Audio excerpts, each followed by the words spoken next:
आज के डेट में एक क्वेश्चन इंटरनेट पे बहुत ज्यादा फ्लोट कर रहा है कि क्या भारत की सरकार लॉरेंस बिश्नोई गैंग का इस्तेमाल कर रही है अपने कोवर्ट ऑपरेशंस के लिए। क्या देश के अंदर और देश के बाहर भी आतंकियों और अलगाववादियों को एलिमिनेट करने के लिए लॉरेंस बिश्नोई गैंग का इस्तेमाल किया जा रहा है।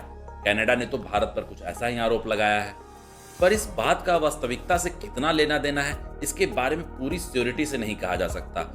हाँ, पर इस बात से तो इनकार नहीं किया जा सकता कि लॉरेंस बिश्नोई गैंग के 700 से ज्यादा एक्टिव शूटर्स देश और विदेश में एक्टिव हैं। भारत इस तरह के गैंग्स का इस्तेमाल करता है या नहीं ये तो बाद में पता चल पाएगा, पर विदेशों में इस तरह के गैंग्स और प्राइवेट आर्मी का इस्तेमाल सरकार बहुत ज्यादा करती है।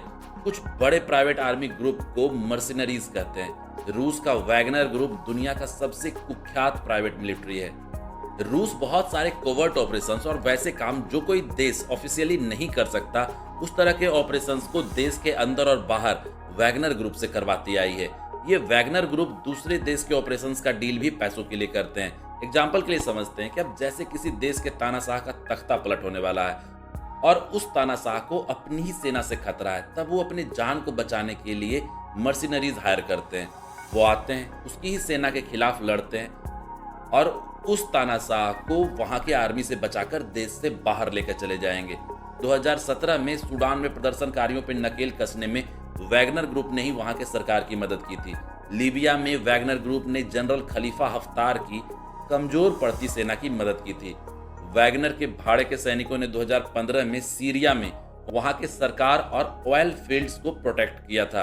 अब आप समझ सकते हैं कि ये मर्सनरीज किसी भी देश में और किसी भी लेवल पे काम कर सकती है। इनके पास सब कुछ होता है, सारे मॉडर्न वॉरफेयर के हथियार, fighter jets, missile, navigation system, radar, सब कुछ।